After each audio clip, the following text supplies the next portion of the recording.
DivaScript. Code like a pro. Hello guys, welcome to डीवास्क्रिप्ट। इस वीडियो में हम शिफ्ट और अनशिफ्ट के बारे में सीखेंगे, जो कि पुश एंड पॉप का एग्जैक्ट ऑपोजिट है। पुश एंड पॉप हमने पिछले वीडियो में सीखा था। अगर आपने वो वाली वीडियो नहीं देखी तो आई वुड रिकमेंड कि आप पहले वो देख लीजिए।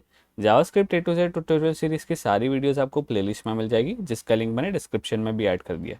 तो चलिए स्टार्ट करते हैं। तो पुश एंड पॉप में हमने क्या सीखा था। जो पुश होता था वो एरे के लास्ट में एक एलिमेंट को ऐड कर देता था, और पॉप जो होता था वो एरे के एग्जिस्टिंग लास्ट एलिमेंट को रिमूव कर देता था।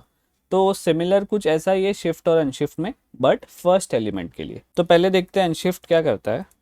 Ads new item at the beginning of array. और शिफ्ट क्या करता है, removes the first item of array. तो ये बहुत सिंपल है, इसका एग्जाम्पल देख लेते हैं सिंपल सा।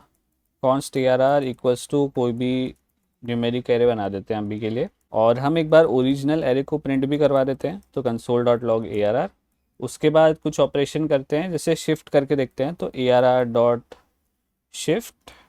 शिफ्ट क्या करेगा, फर्स्ट एलिमेंट को रिमूव कर देगा, यानी कि 1 को। यहाँ पे फिर से कंसोल डॉट लॉग करके देखते हैं। Console dot log ARR, file को सेव करते हैं और रन करके देखते हैं। Node script dot JS।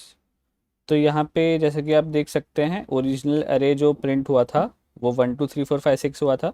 उसके बाद हमने शिफ्ट ऑपरेशन लगाया था, तो उसकी वजह से फर्स्ट एलिमेंट रिमूव हो चुका है। अब हम फर्स्ट प्लेस पे कुछ और डाल देते हैं, और फर्स्ट प्लेस पे कुछ डालने के लिए क्या करना पड़ता है, अनशिफ्ट। तो लिखते हैं ARR डॉट अनशिफ्ट 100 डाल देते हैं यहाँ पे। फाइल को सेव किया। चलो इसको कंसोल डॉट लॉग भी कर देते हैं, कंसोल डॉट लॉग ARR। ठीक है, तो हर ऑपरेशन के बाद हम कंसोल डॉट लॉग कर रहे हैं और फाइल को रन करके चेक करते हैं।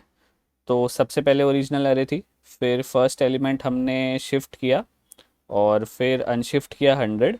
तो यहाँ पे फर्स्ट एलिमेंट में 100 आ गया। और ये जो अनशिफ्ट है, यहाँ पे आप कोई भी डेटा टाइप की वैल्यू डाल सकते हैं, ज़रूरी नहीं कि नंबर ही डाले, क्योंकि न्यूमेरिक एरे है। पुश के लिए भी सेम ही था, वहाँ पे भी आप कोई भी वैल्यू पुश कर सकते थे। तो यहाँ पे जैसे कि मैं कोई भी वैल्यू डाल देता हूँ, ट्रू।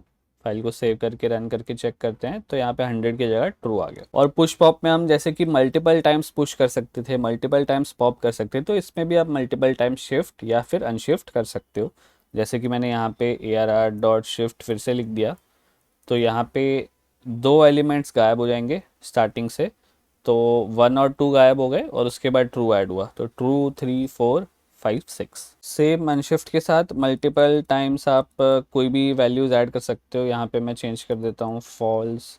यहाँ पे कोई स्ट्रिंग डाल देते हैं, यहाँ पे डीवास्क्रिप्ट लिख दिया। फाइल को सेव करते हैं, रन करके चेक करते हैं, तो ये आउटपुट आ गया है। तो इसको एनालाइज करते हैं। ये ओरिजिनल एरे थी, सबसे पहले हमने शिफ्ट किया तो 1 गायब हो गया, एक और बार शिफ्ट किया तो 2 गायब हो गया, फिर ट्रू किया तो 3 के पहले ट्रू आ गया, फिर एक और बार ट्रू किया तो ट्रू के पहले एक और ट्रू आ गया, और फिर फॉल्स किया तो ट्रू के पहले फॉल्स आ गया, और फॉल्स के बाद डीवास्क्रिप्ट किया तो सबसे पहले डीवास्क्रिप्ट आ गया। तो इससे ये चीज़ अंडरस्टूड है कि सबसे लास्ट में जो अनशिफ्ट होगा वो सबसे पहले आएगा। तो जब सबसे पहले अनशिफ्ट किया था ट्रू, तो नेक्स्ट अनशिफ्ट के लिए ये ओरिजिनल एरे बन जाएगा। तो जब एक और बार अनशिफ्ट ट्रू किया तो उसके आगे ट्रू ऐड हो गया। तो फॉल्स के लिए भी सेम, डीवास्क्रिप्ट के लिए भी सेम। तो बस यही बेसिक कॉन्सेप्ट था शिफ्ट और अनशिफ्ट का। पुश पॉप में हमने एक और कॉन्सेप्ट देखा था रिटर्न वैल्यू का, कि जब आप ARR डॉट पुश करते हो, ARR डॉट पॉप करते हो, तो एक वैल्यू भी रिटर्न करता है। और सबसे सिंपल तरीका उस वैल्यू को देखने का ये है कि उसको कंसोल डॉट लॉग में रैप कर लो। तो शिफ्ट और अनशिफ्ट भी कुछ ना कुछ वैल्यू रिटर्न करते हैं। तो पुश क्या करता था, एरे की न्यू लेंथ को रिटर्न करता था, और पॉप क्या करता था, जो वैल्यू पॉप हुई है उसको रिटर्न करता था। तो ऐसा ही कुछ सिमिलर शिफ्ट और अनशिफ्ट में भी है। तो हम ट्राई करके देखते हैं। तो ये एक ARR डॉट शिफ्ट यहाँ पे रखते हैं, उसको कंसोल डॉट लॉग में रैप कर देते हैं, और फाइल सेव करके रन करके चेक करते हैं, देखते हैं क्या आउटपुट आता है। तो यहाँ पे आया है 1। तो शिफ्ट क्या करता है, एरे की फर्स्ट आइटम को रिमूव कर देता है। तो इसको जब कंसोल डॉट लॉग कर रहे हैं, मतलब ये जो वैल्यू रिटर्न कर रहा है वो क्या कर रहा है कि जो आइटम उसने रिमूव की है वो रिटर्न कर रहा है। तो यहाँ पे लिख देते हैं रिटर्न्स द रिमूव्ड आइटम। यहाँ पे एक और बार कंसोल डॉट लॉग करते हैं ARR डॉट अनशिफ्ट। अब यहाँ पे कोई वैल्यू डाल देते हैं, जैसे कि स्ट्रिंग में 100 डाल दिया। तो पुश क्या करता था, वैल्यू ऐड होने के बाद जो एरे की न्यू लेंथ थी वो रिटर्न करता था। तो अनशिफ्ट में भी सिमिलर ही है, और एक आइटम हमने शिफ्ट कर दिया, मतलब लेंथ 5 हो गई होगी। अब अनशिफ्ट होने के बाद लेंथ फिर से 6 हो जानी चाहिए, तो वही आउटपुट में आना चाहिए। तो फाइल को रन करके चेक करते हैं।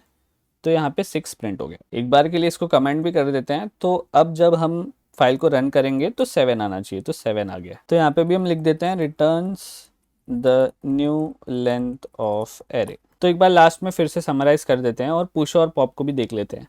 तो पुश क्या करता है, एरे के लास्ट में एक वैल्यू को ऐड कर देता है, उसका इक्विवेलेंट है अनशिफ्ट, जो कि एरे के बिगिनिंग में एक वैल्यू को ऐड करता है। पॉप क्या करता है, एरे की एग्जिस्टिंग लास्ट वैल्यू को रिमूव कर देता है और उसका इक्विवेलेंट है शिफ्ट, जो कि एरे के फर्स्ट वैल्यू को रिमूव कर देता है। पुश मेथड की रिटर्न वैल्यू क्या होती है, जो एरे की न्यू लेंथ होगी पुश करने के बाद वो होगी, और अनशिफ्ट की भी सेम, अनशिफ्ट करने के बाद जो एरे की न्यू लेंथ होगी वो आउटपुट में रिटर्न करेगा। और पॉप मेथड में क्या था, जो वैल्यू एंड में से पॉप हुई है वो रिटर्न होती थी। शिफ्ट में भी सेम है, जो बिगिनिंग में से शिफ्ट हुई है, जो कि रिमूव हुई है फर्स्ट में से, वो रिटर्न होगी। तो आज के लिए बस इतना ही। आई होप आपको सब कुछ अच्छे से समझ में आ गया है और शिफ्ट और अनशिफ्ट का कॉन्सेप्ट बिल्कुल क्लियर है। अगर आपको वीडियो अच्छा लगा तो लाइक कर दीजिए, कोई डाउट हो तो आप कमेंट कर सकते हैं, और आपके और भी दोस्त जो जावास्क्रिप्ट सीखना चाहते हैं उनके साथ ये वीडियो शेयर भी कर दीजिए। मिलते हैं नेक्स्ट वीडियो में, तब तक के लिए कीप कोडिंग, कीप लर्निंग।